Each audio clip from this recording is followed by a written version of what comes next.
Okay, so my friend Jesse Zagorski said yesterday in the video, and we're not going to lose the book, but this is very good. So for the purposes of our video and our training, we're going over the Ninja Selling Book.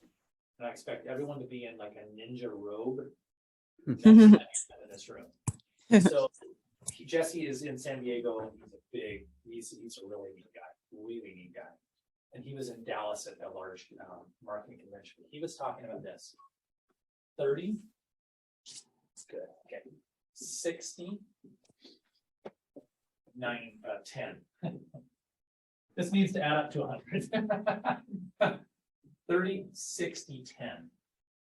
So the National Association of Realtors is saying right now, 30% of agents are not going to renew their license in the next 18 months.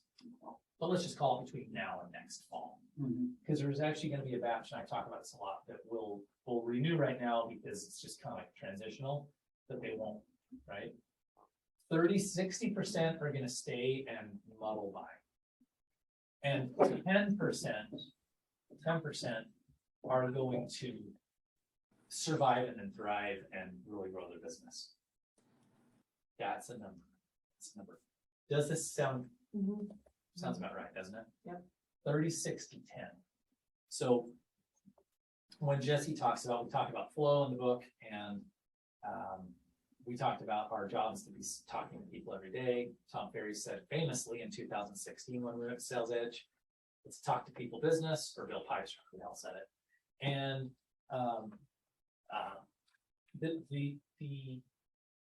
I feel like it's almost like the 5 stages of grief, and there's another model that's the 7 stages of grief. I feel like, truthfully, even though 5 months ago I started barking about the situation, I feel like I've been going through the stages of grief about change in the market.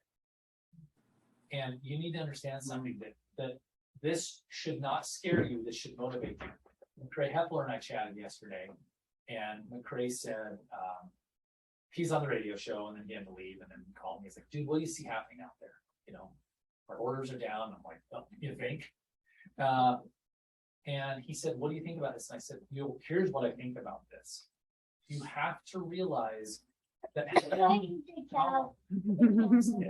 way, I'm a salesperson in this game right now.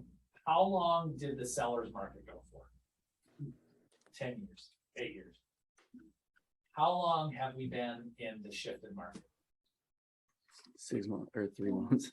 Do I need to finish what I was about to say? Can anyone connect where I'm going to say next? This is just getting started. This is just getting some steam.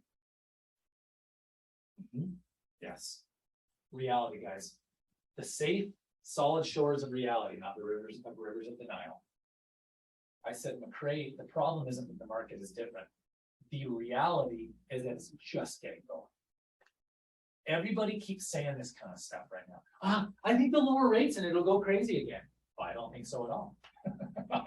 I don't think at all. I don't think it's going to go crazy again at all. I think real estate is at least 25% overvalued. And at 7% interest rates and being 25% overvalued is absolutely unaffordable for a lot of the population.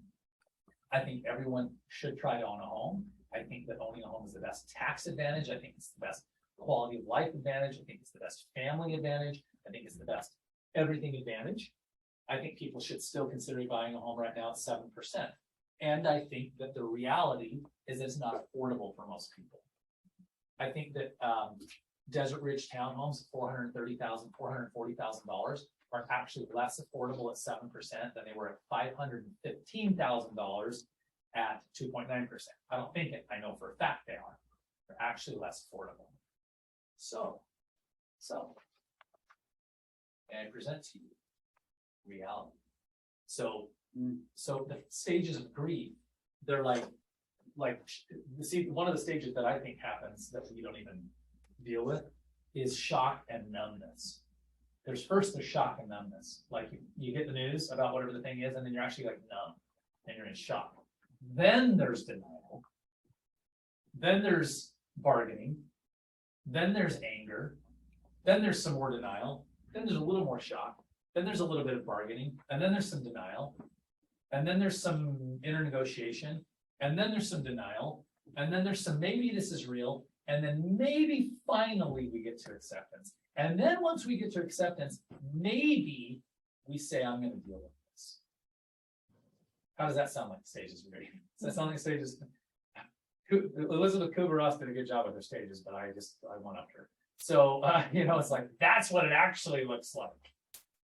And so I think that even I've been, why do you think that I'm now getting on the dialer, right? I probably should have been on the dialer 90 days ago, personally. You know, I was thinking, oh, I can outrun this. So this is our job, but here's the fun part. The fun part is you get to connect with human beings. You go in and attempt to have 50 conversations a week and deliver a couple of CNAs and send 10 notes out and go to some lunches and really have some fun with it, or you can not have some fun with it. That is up to you, you know? So That's I think. the beauty of the whole system, I Isn't think, it cool? honestly, Isn't it is cool? that it shifts to rapport, connection, trust. Uh-huh. And we said, we're only about long-term relationships, and that's exactly what that does. Yeah, Right? yeah. And game, for sure, and the thing that I'll share with you that goes way back, all the way 48 whole hours, not even 48 hours, is when we talked about belief, we talked about where our beliefs are in the way. What I would tell you is all of this really starts in you, because you can't control the market, you know? So this all has to become, I have to adapt. I'm going to adapt myself. I'm going to adapt my beliefs. I'm going to adapt my habits. And then letting yourself off the hook when you can't figure out how to make better conversations on day 2, when the reality is you've never even figured out how to make 12 conversations a day from most standards, right? That's a big change, which is why, now that I'm really going off the rails, which is why all these stupid programs like Tony Horton's P90X don't work. How many times have we talked about this? Austin's has not been lethargic and sedentary, but we'll just pretend he has. Let's pretend that Austin's, 100 pounds overweight and he hasn't worked out since he was a star football player in high school. And then Tony Horton's P90X says, okay, Austin, here's how it's gonna go. It's 100 push-ups today. It's 200 tomorrow. It's 300 Wednesday. How's that gonna go for Austin? It's gonna go epic soreness day 2, I'm out. And then what is Austin? What's the story Austin tells himself at that point? I'm a loser. Isn't that funny? So you like, so weird. So like we hear the lecture that I give or whatever we do, and then we put ourselves up to the standard. It's just completely unattainable. Like next tomorrow. Oh, that didn't work today. So when we have problems, they're feedback. That's just feedback. Like, well, that didn't work. Okay. Jesse's got packets on his desk again. He's got some feedback, right? I looked yesterday. It scared me. You're home. Oh, did you You're read it? looking in the afternoon. No, I saw in the morning. You're home. So, okay, but man, I'm feeling You're really scaring me. passionate about this. You know, it's a lot of packets. It is, I know. I hope this is, again, I just want this to be helpful, not scary. But do you see how important it is? Do you think anyone, and it is a final point, do you think anyone signs up to go fight as an actual combat soldier in Iraq, not understanding the risks? Like when they leave their wife or their husband, they're like, I could be killed. That's important to acknowledge. Not, I'm just not going to talk about that. Talk about it. The market just got weird. It's just getting going. Do you guys understand why that's so important? Acknowledge it. This is how it's going to be. This is going to be harder than I thought it was. And then you can address reality. If you don't address that reality, you will have a lot of disappointment. It'll be a bummer. So, anything else we haven't here today? It's awesome. Or did that 9:15.